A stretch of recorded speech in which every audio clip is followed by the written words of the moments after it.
Hi, and welcome to the October Verse Virtual reading. If you're not reading currently, please and you're not me, or the first feature, please put yourself on mute for the moment. Thank you so much. Martha, you as well, if you would. I did mute just now. I think it is muted. It is not. Now it is. Yes, now it is. Okay. So welcome to Verse Virtual reading. We're on a slightly different day because of the Yom Kippur was yesterday. And I always get all mixed up about what day it's going to be since it's a different day every year. Our first reader today will be Connie Wanek. And Connie was born in Wisconsin, raised in New Mexico, and lived for over a quarter century in Duluth, Minnesota. She's the author of 7 books, including Rival Gardens, New and Selected Poems from the University of Nebraska Press.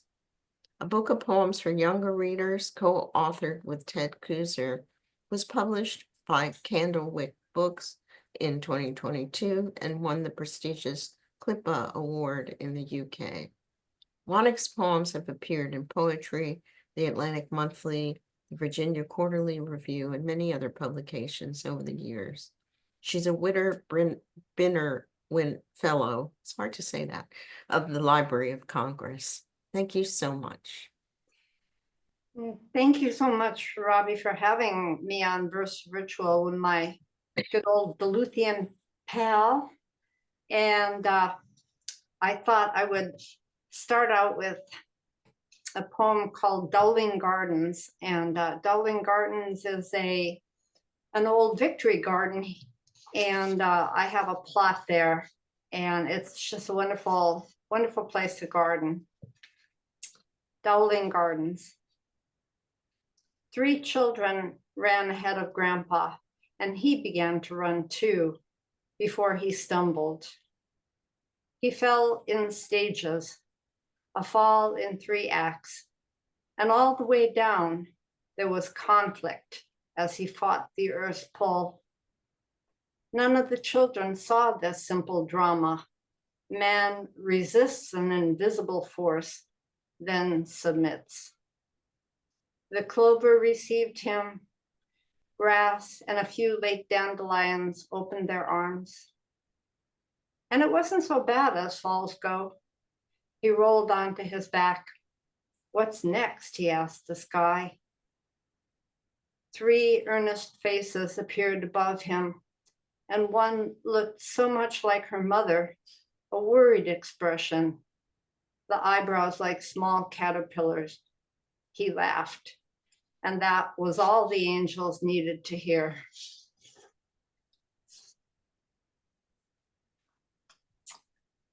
And I was going through my very first book, and I found this poem that I'd written, I don't know how long ago, decades and decades. And at that time it was about my dad, and now it's really about me. It's called The Wandering Sky. It's the wind that drives the sky to one side and herds the stars along and pulls the thread out of the needle. A lifetime frugally spent, but gone all the same. And the chair that has become your tame little horse, tethered beneath the wandering sky. The grandchildren dash through the room like comets, leaving a brilliant trail. They have left the door wide open, but the wind will close it. Wherever we go, the clouds have preceded us, clouds of the vast transformation, thin clouds that thinly cross the bald dome, clouds like fish bones, like ribs protecting the lung of the atmosphere. Sometimes there are long words in the sky, a sentence finished beyond the horizon.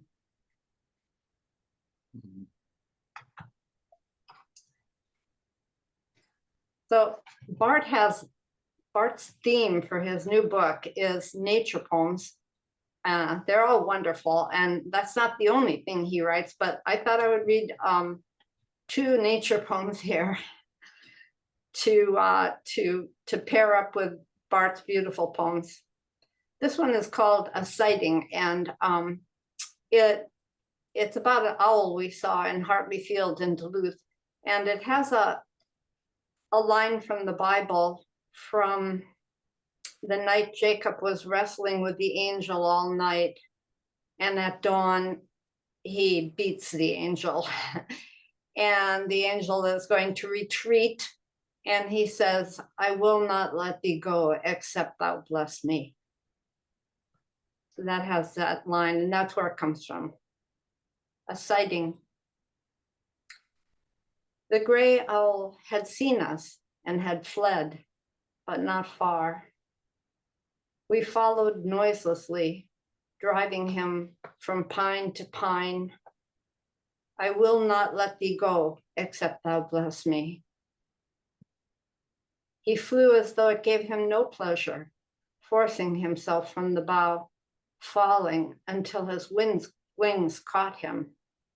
They had to stroke hard like heavy oars. He must have just eaten something that had itself just eaten. Finally, he crossed the swamp and vanished as into a new day, hours before us. And we stood near the chest-high reeds, our feet sinking, and felt we'd been dropped suddenly from midair back into our lives. And here's another sort of nature poem about camping. You know, we have a green tent, a Eureka, an old Eureka tent, the classic green. So this one's called Green Tent. Erect, the green tent is a gable, the attic of the earth. We enter on hands and knees by means of a long zipper, delicately undone. Inside, we're still outside, still vulnerable to a leaning pine or a bear rummaging through the pantry. The walls are green drapes. They're a green balloon we filled by sighing. It's home, though, a studio apartment you invited me to, where the only place to sit is the bed.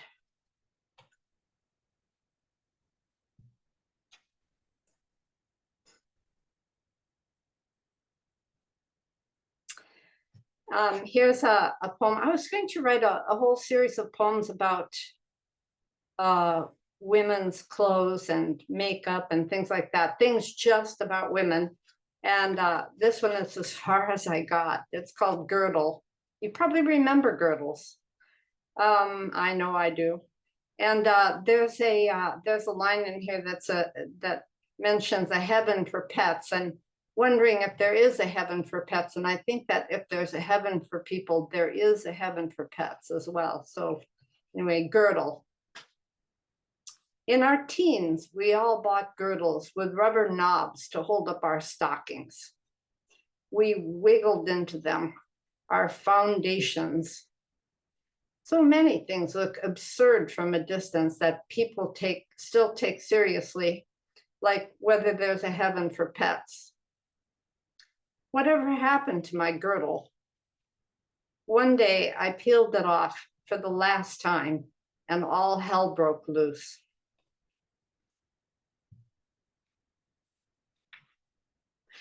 So I don't know what happened to my girdle, to tell you the truth, but so this next poem.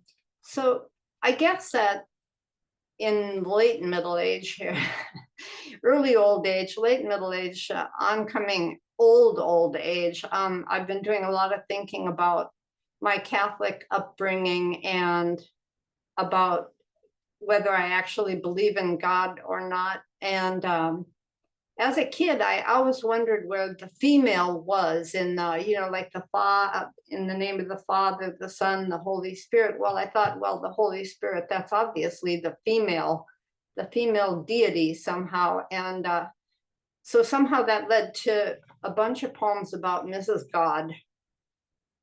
And this is the first of the Mrs. God poems. Someone had to do the dirty work. Spading the garden, moving mountains, keeping the darkness out of the light. And she took every imperfection personally. Mr. Big Ideas, sure, but someone had to run the numbers. Then talk about babies. He never imagined so many. That was part of his charm, of course, his frank amazement at consequences. The pretty songs he gave the finches, those spoke to his innocence, his ability to regard every moment as fresh. Let's give them free will and see what happens, he said, ever the optimist.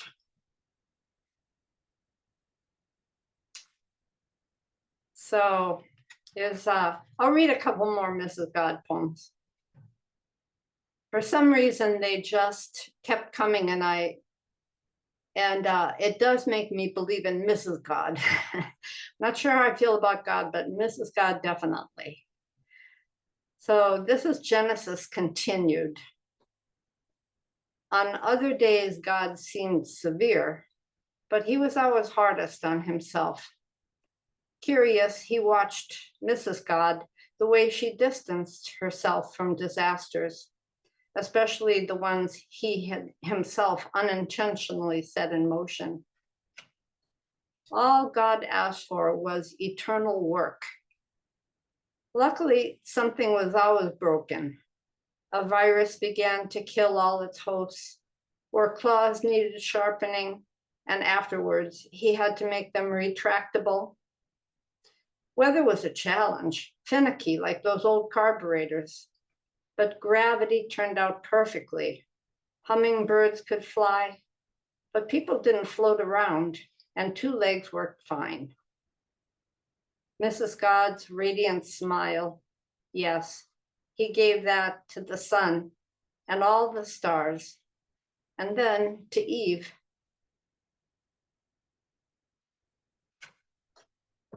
And here's first love.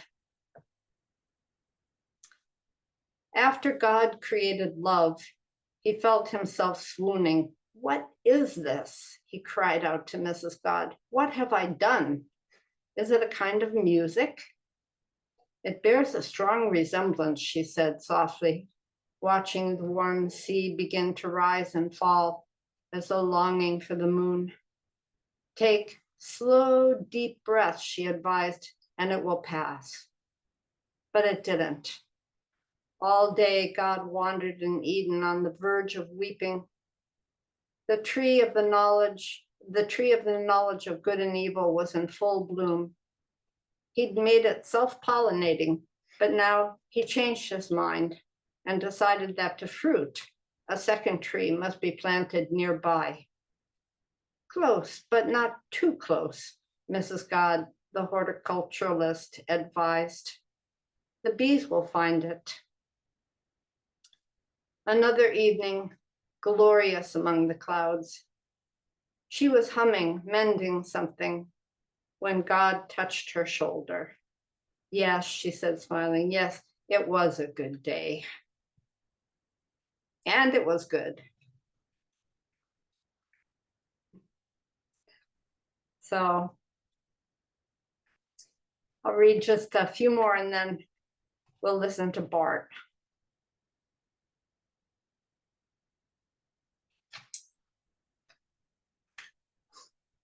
This next poem is called The Ventriloquist. He had been so lonely. Days passed without the need to speak. He understood at last why God had made a man of the very dust. It was a wooden woman who came then into his arms. He turned her face toward his own and bid her speak. She wasn't made precisely in his image, but she had charm. Her eyes were skillfully painted, and she was sanded very smooth. She could be dull, though, and nothing she said ever surprised It's at him. home. Yeah, it's a Zoom one. Nice. And nothing she said ever surprised him. Still, people smiled at them together. He was definitely noticed. So. Hi, Sherry, you want to mute yourself? Okay, just two more poems. This one is called First Snow. We're coming on to that time, and the first snow any day now. There were snows before I can remember. Famous snows that buried sheep alive. Florida snows settling like pollen into orange blossoms. And the first snow, a blizzard drifting against the locked gate of Eden. Afterward, it was Eve who made the first snowman her second sin, and she laughed as she rolled up the wet white carpet and lifted the wee head into place. And God causeth the sun to melt her labors, for he was a jealous God. This time of year, we count our summer blessings, a series of disasters that pass south of us. We walk the trails, we'll soon be skiing. You take my hand and tuck the knot they make into your coat pocket. Each breath is a little cloud capable of a single snowflake. And this last poem is called Pumpkin. So we're right up against Halloween, coming up on Halloween. And this poem, Pumpkin, it starts with an epigraph from Henry David Thoreau. None is so poor that he need sit on a pumpkin. And it's really kind of a list of images that in some way remind me of pumpkins or of carving pumpkins. And it was really kind of inspired by a photograph I saw once of a very large field with all of the greenery having been leveled by frost, and just 1,000 pumpkins out in the field. And it was such a beautiful and cheerful image. And that was the source of this poem, Pumpkin. To write as a field grows pumpkins. To scribble page after page with an orange crayon. To lose teeth and still smile. To survive a frost that blackened acres. To wake after surgery. To live without rotting from within. To ignore imperfections of the skin. To be heavy and still be chosen. To please a strict vegetarian. To end the day full of light. Thanks so much. Thank you, Connie. Thank you so much for your beautiful poems. And I put her website into the chat. It at least will give you the names of some of her books, so you can get them or look at them if you haven't already done that. Our next reader, let me pull up the bio.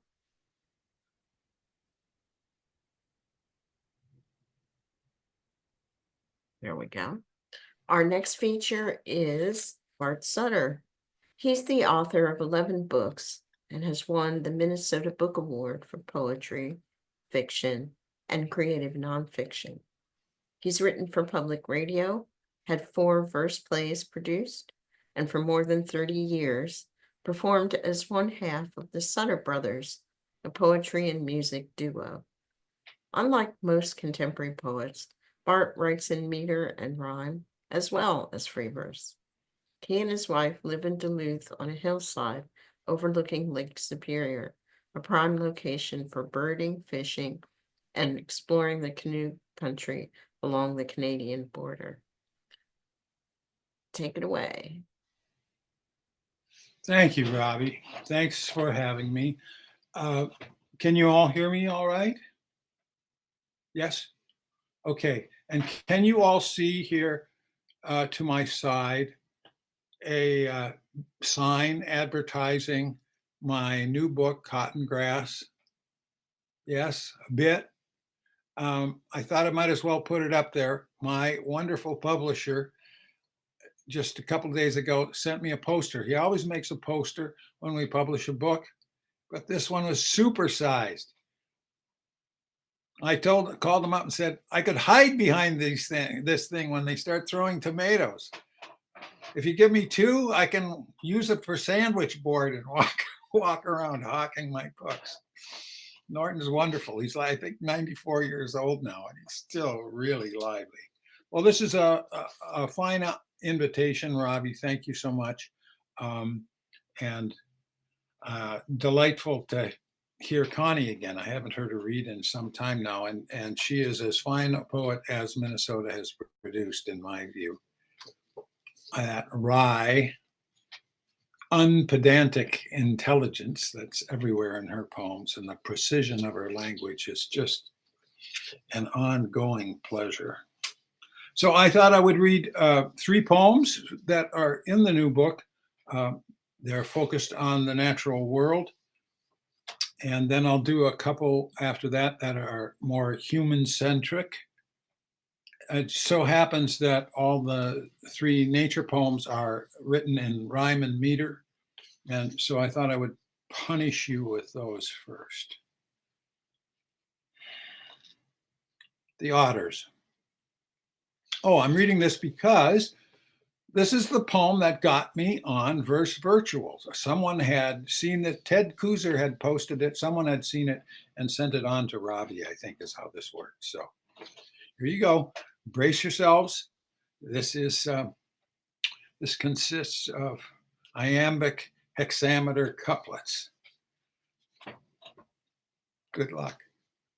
God knows we would have been content with golden fish that day, but the silver river overflowed with gifts. As we held our glinting walleyes high to gloat and cheer, a chuckling clan of otters suddenly appeared. We hadn't seen their submarine approach. They just were there and interested, exchanging our excited stares, submerging, bobbing up right close beside the boat to gawk and peer. These living, breathing periscopes were talkative. They chattered, gurgled, hissed, and chirred, so that we whispered first, then laughed at what we heard. Their playfulness and whiskers called up cats, but the otters didn't seem to mind. Their fur was running wet. Some looked alert, concerned, but others just as glad as children in some happy past that none of us had had. Their beach ball buoyancy reminded us of seals. Like seals, they seemed related, made us feel as if these river silkies could easily turn human, slip their fur, emerge as little men and women. Like us, they loved their water sports. We saw them dive to loop the loop, back float, flip flop, dunk, and rise. Their posh pelts glistened, their pelage silver gray as the river. And the rippling overcast that day, I saw that happiness was possible on earth, at least in water. And what I witnessed gradually gave birth to the dream that once upon a time we all were otters and performed erotic undulations underwater. That's my favorite mammal. And I finally bought a canoe when I moved to Duluth. I was age 37. I should have done whatever I needed to do to get one 20 years earlier than that, but I've been paddling ever since, and I get out about 30 times a summer, and the best days are the days that I see an otter or two. There's a poem on a hike back in the forest here, a beaver lodge. I took the bridge and hiked uphill across the dreary clear cut, then on through spruce where water spilled and trickled from the beaver pond. Climbing up the waist-high dam, I watched the silver surface wink with insect life. Mallards swam in peace. I teetered on the brink and cast a feathered spinnerbait among the trunks of naked trees. I'd come too early or too late. All I offered failed to please. But how about those dimples there, just off that distant sedgy point where beavers had their rustic lair? I worked my way around the pond in hopes of catching speckled trout, mucky footing, boughs to dodge, mosquitoes in their rising clouds, until I stood beside the lodge. What a hodgepodge house to own! As if a frightwig eagle's nest had fallen here, but upside down. Yet it had stood the winter's test. And then I heard a gnawing sound, the whimper of a beaver kit, and grown-ups grumbling underground, so that I lost or found my wits and stood there listening, stunned and dumb, absorbed by what I can't forget. This life beyond my paltry one, thriving, secret, intimate. So I guess the theme of that poem really comes from the Rolling Stones. You can't always get what you want, but if you try sometimes, you get what you need. Don't always know the theme of a poem, right? When you start, yeah. Even when you finish the poem, you discover it years later, maybe. You know the Minnesota motto, the land of 10,000 lakes? It figures in the title of this poem. Fishing with my son-in-law. This is a lake that Connie knows pretty well. I'll even disclose it at this point in my life.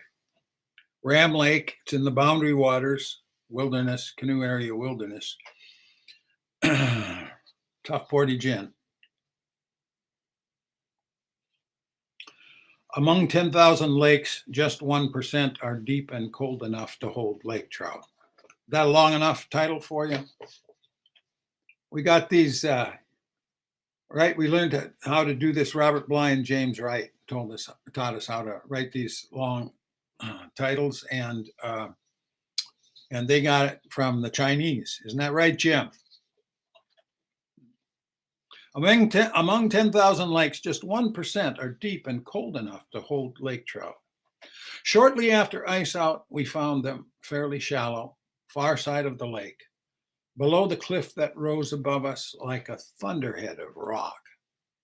Hooked, they fought us, not by making runs, but circling and yanking down, down, as if they wished to drown.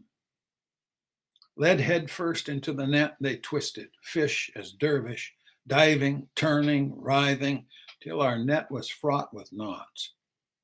Such fierce hearts, and theirs are smaller than our thumbnails. We wearied them, snatched the lines, and raised them into useless air. Lake trout have a lunar look. Rising from the dark, they're silver. Yet, lifted to the light, they glimmer with a pale green wash.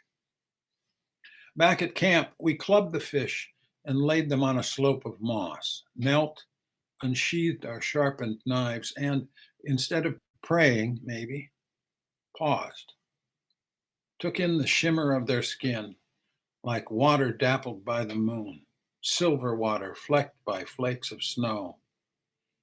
But then remembered we were men, so bowed to work and opened one. Its meat looked wonderful and strange, as if that flesh were fruit, blood orange. And when we ate both sun and moon.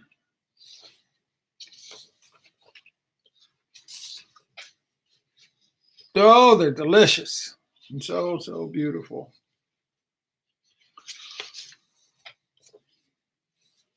All right, here is a tribute to a very vivid woman from out of my childhood. I think the story is self-contained. Louise. My boyhood rang the other day, a phone call from Bill Brass, who lived just up the hill in our village of Blink and Miss It, on the banks of the long gone river. We hadn't spoken in years, and so it was dreamy to reminisce about biking miles along dirt roads, all but drowning in gravel pit ponds, smoking ourselves around fires we lit like junior arsonists. Bill told me how his father died, how his mother hung on in a nursing home. Louise, she of the coppery hair, as if her head were on fire. Must have been in her 30s then. She of the tart remark and that fabulous free laughter. She could cut you in half with a phrase. Louise loved music and played the piano and organ at church with accurate passion. It was always Easter with her somehow. Please rise. And she was rising. Hallelujah. I resurrect that afternoon. We kids were running around our yard, and Louise dropped by to check on hers. I was 10, 11. Louise was wearing a scoop neck dress, and when she bent to tuck in the shirt of one of her small boys, I looked right down her dress at paradise. Well, I was standing right in front of her. Lush breasts. My torso flushed with warmth, my chest expanded. She straightened and met my eyes. I blushed, but felt forgiven too. And my flesh knew it was going to be grand to be a grown-up. 3 to 5 seconds. I have remembered for 60 years. Her dress was a cotton print, buttercream, with cherries bright as blood. Bill told me Louise has gone blind, but keeps a piano in her room, and though she can't see to read music, still has the old hymns by heart. Hallelujah. Anyhow, Louise, my love, my flag and emblem of womanhood. Bill's a good son. Calls his mother daily. When he dares to ask her, how's your health? She answers characteristically, better than I'd like it to be.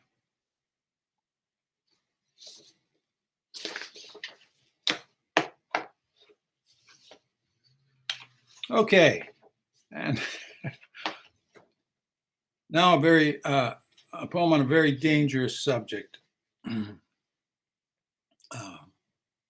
about my grandson. Don't be scared. It comes out okay, I think.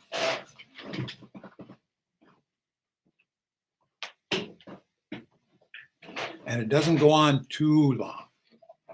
This is called the Baba Way. I am 70, Otto is 6 months, and yet he sits there in his bumbo like an infant king, while we are ranged along the long pine table, his courtiers. Otto's mother, incidentally our daughter, serves him bits of grown-up food, to which the boy responds with glee, although he only has 2 teeth. Otto's otherwise first-rate father has this weakness.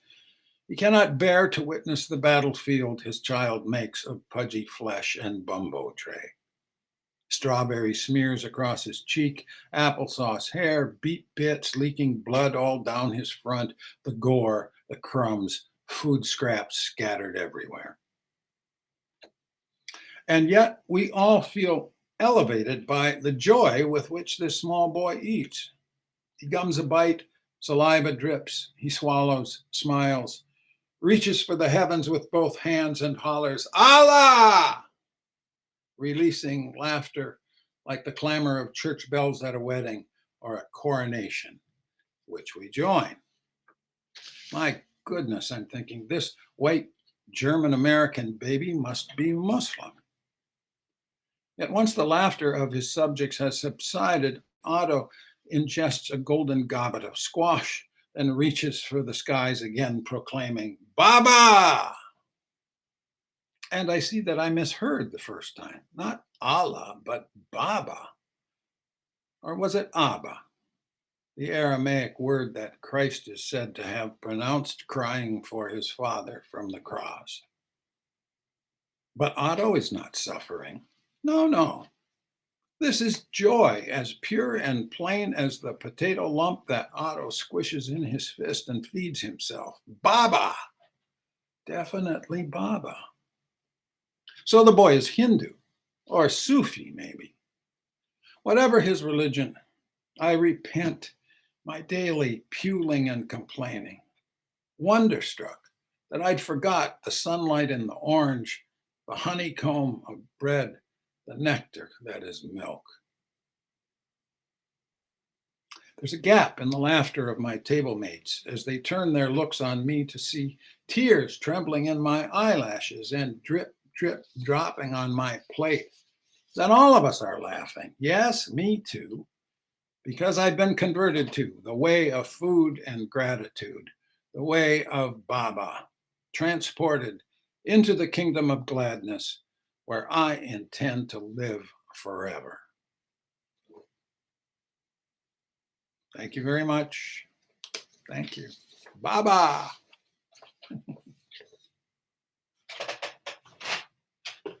Well, I was trying to write one of those poems about my granddaughter eating, but I can't do it now because that was the poem on the subject and there can't be another one. So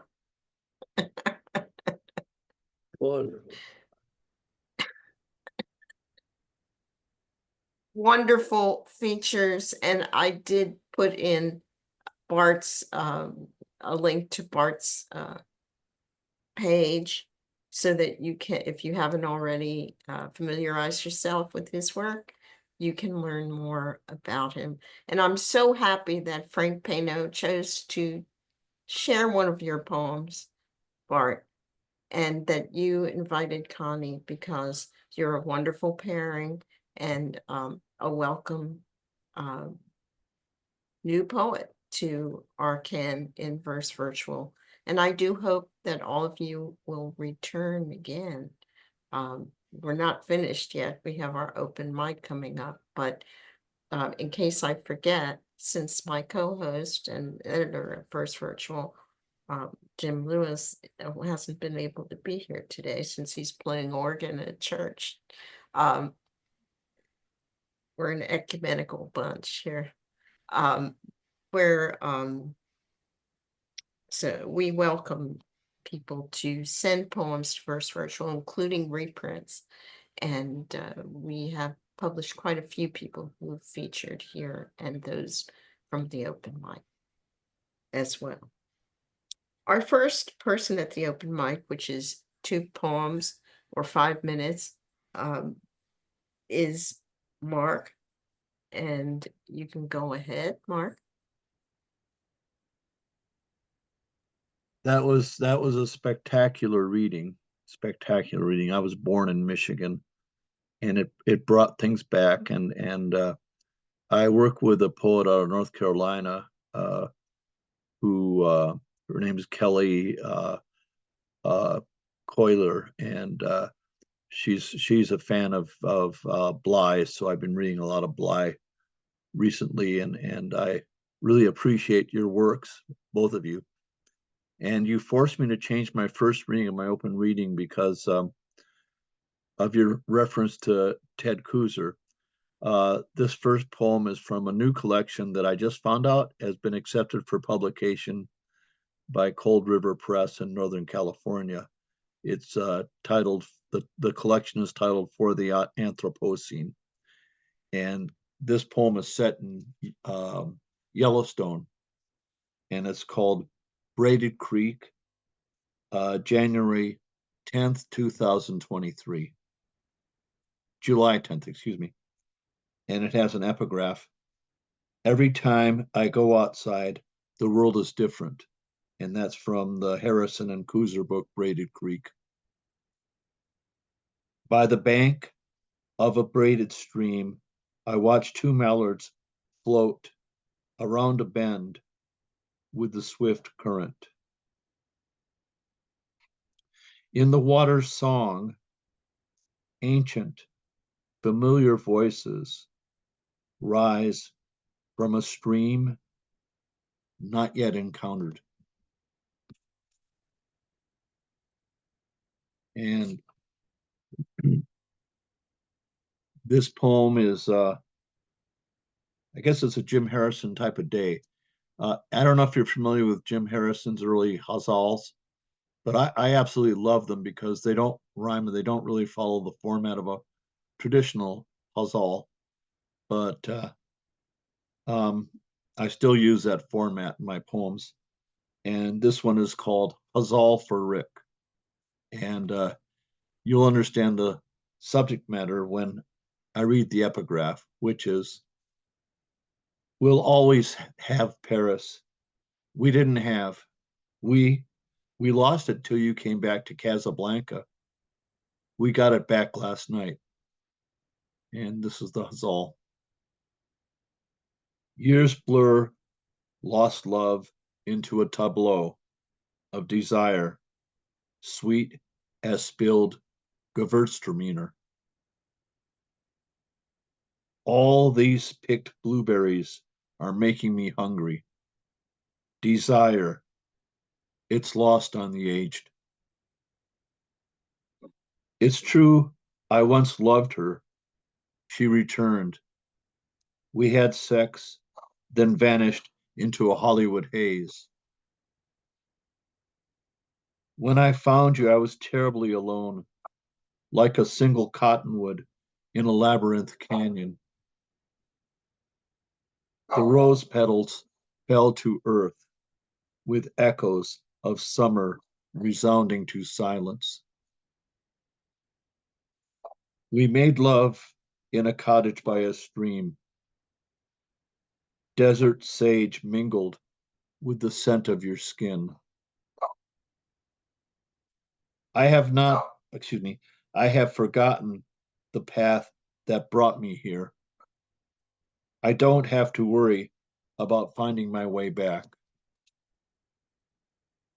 Thank you.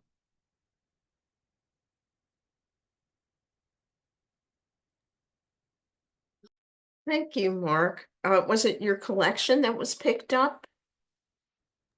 Yes, a new collection called For the Anthropocene. I'm really excited about it. Yeah, congratulations. Yeah, 2 poems are going to be posted also at Peters Canyon. They're going to put on signs there. So I'm happy. Yeah, congratulations. If I ever make it over there, I'll have a look. I'll walk out there with you. Okay. James? Well, thank you. I'll do 2 quick poems for you. One's the title poem from my next book coming out next month from Milkweed. It's called Time Remaining. I turned 80 this year and I'm rocking it. Time remaining. Draw a clock, the nurse said. Draw a clock, a clove, a pitcher of cream, a bath, me. I am not going to waste my time remaining drawing something I have known since the first blink at my mother's wrist and every day on strangers, cops, starlets, kids. An insult to be asked to draw a clock. Okay. 12, 3, 6, 9, 12, that's all I'm giving up of time. But you with your doe eyes, weight above your chartreuse mask and burned brown skin and patient poise. And so I pencil in the remaining numbers. As you turn away, you note, forgot the 10. Forgot the 10. Fingers, toes, the base of all our daily toil. No way I forgot base 10. I deny it, decry it, refuse it, abjure it. As for those 3 words you asked me to remember, one was finger, a part of the body, touch and feel. The rest abstractions, Latinate, hookless and feckless, like awesome. I grant them no space. Inside the rock solid skull of me lies an ocean where whales glide and sport and sing dream songs. And I'll be damned if I care about a high school wall clock in my allotted time remaining in this wet and circular life to draw tiny magnetic bits as if I were not already high as a kite this morning driving to the checkup because the snow from the mountains finally arrived. As flakes big as feathers like those dropped by the Cooper's hawk into the backyard, tearing the breast of a fresh-killed sparrow from the arbor vitae, tree of life, just yesterday, bloody snowflakes floating down in shared animal astonishment. At my age, I will not be pinned to the cold glass face of a kindergarten clock, though I cherish my grandfather's pocket watch. It ticked like a heartbeat until it died in my arms. That's the title poem coming out November 21 from Milkweed Editions. And I'll leave you with this little bit of wisdom from my last book. I wasn't ready for this, but I think I have this one. This is called Because We're All, I see a little wisdom in everybody in the room. You get to the point when you know. Bart, Connie, all of you know this, my new friend from the mountains, you get this. You get to the point when you know the difference. You get to the point when you know the difference between a tremble of a leaf by wind and the tremble of a leaf by bird, each different, each with another mind.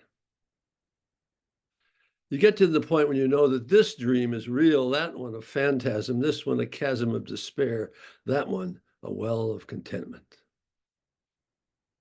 And you get to the point when you know that there is not enough time, nor money, nor distance in this world to salve discontent, nor enough discontent to undo the ministrations of wind and of water.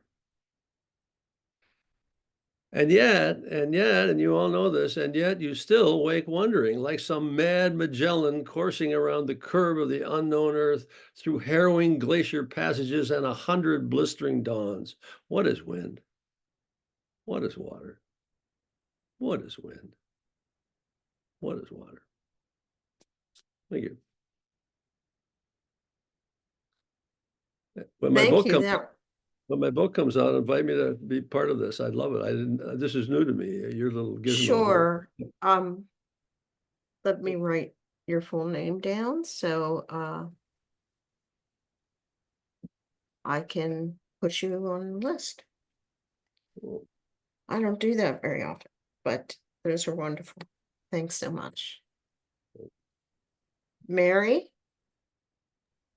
Okay, I must say, I am really enjoying this reading. Just wonderful poems, wonderful. I'm going to read a couple of acrostics.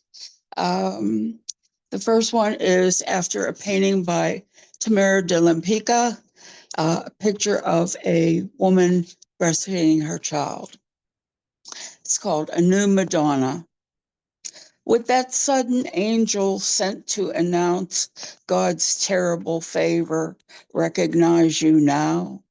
Wearing no mantle of blue innocence, but the loose embrace of pink satin, curled around bare shoulders, rosy as a kiss, soft as a caress, warm as the breast against the infant's mouth, blessing with the mother's gift, breath and sustenance, the miracles of the body, good as any angel's promise.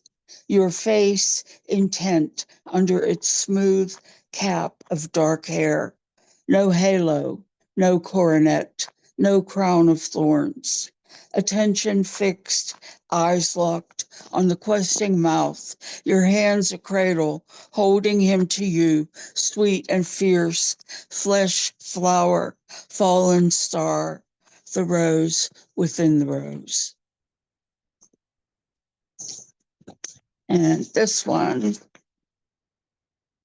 is about Orpheus, and it's after a painting of Orpheus in Hades by Pierre Marcel Barano.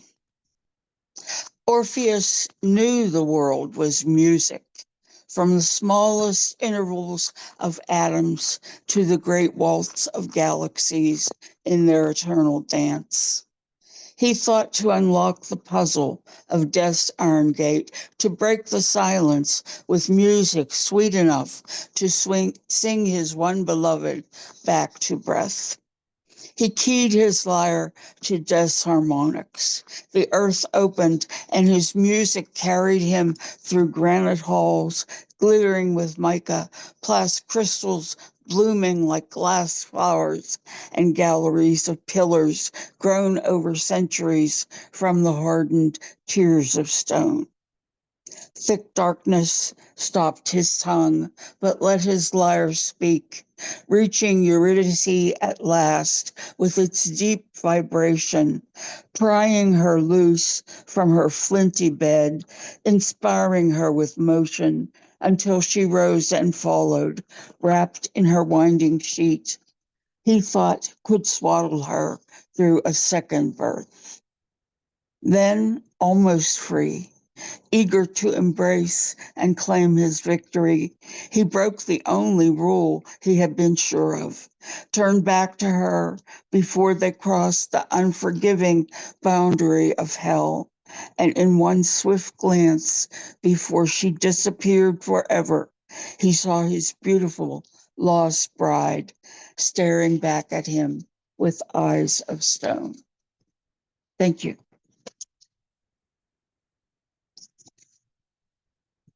Thank you. Nice work, Mary. Orpheus knew the world was music. It's a good line. Carla? What an amazing reading today. The features and the poets that have read so far. And I'm just going to read my 2 poems from this month's Verse Virtual Online.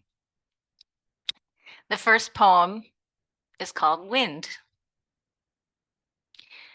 Tonight, the rain thrown down like water from my glass as I trip on the step when I catch my toe on the nosing, ejecting all at once a thick puddle to the landing.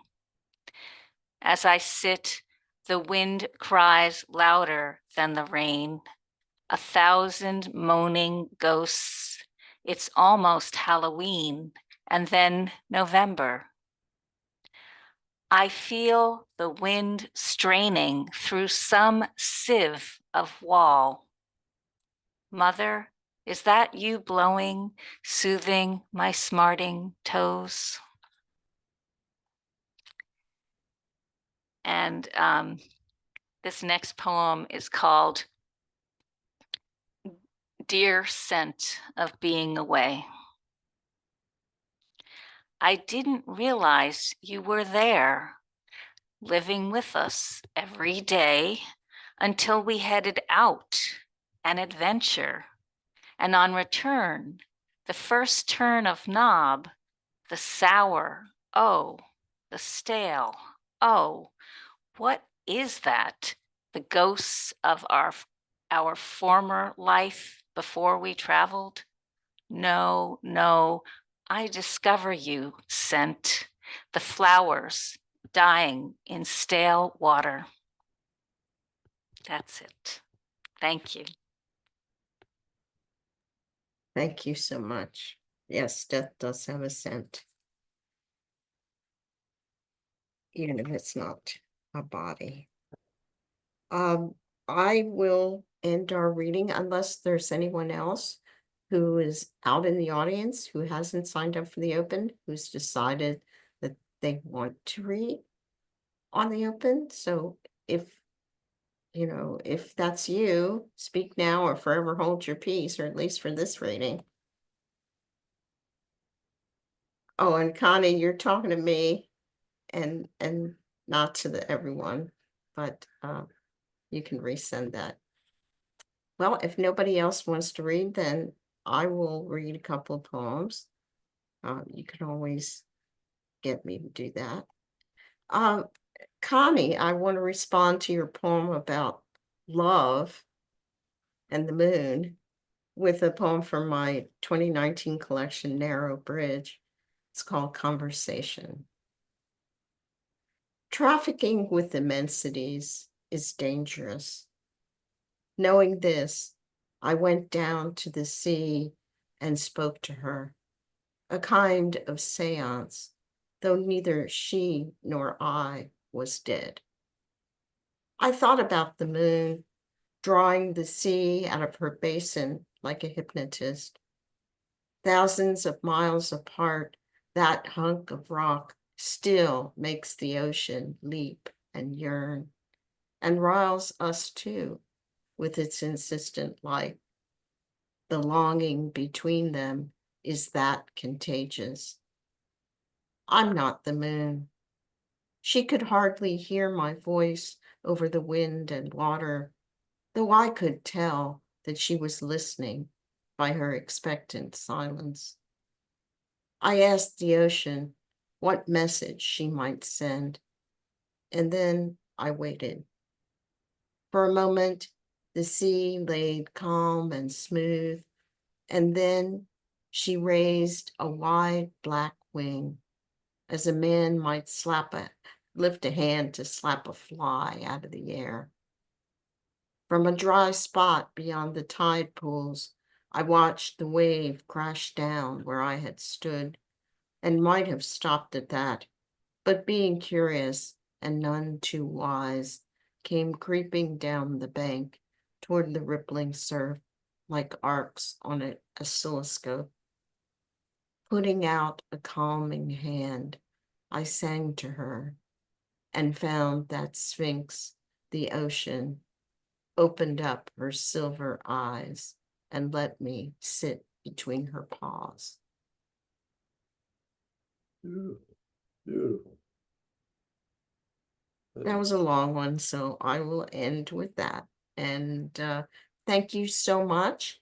And you can expect to see this up on my page and on the First Virtual webpage in a few days. And there's a whole archive of readings, wonderful readings for you to listen to if you haven't visited there yet. And it's Verse Virtual 2024. Thank you so much to our features and to our open mic, and to Carla for bravely stepping into the breach to be my co-host for today. You're welcome. Thanks so much. And we'll Thank- see you next month. Thank you, everybody. That was so great. It really was. James, I'm I gonna- loved your poems in the open mic. I'm certainly looking forward. I'm going to write your name down so I can get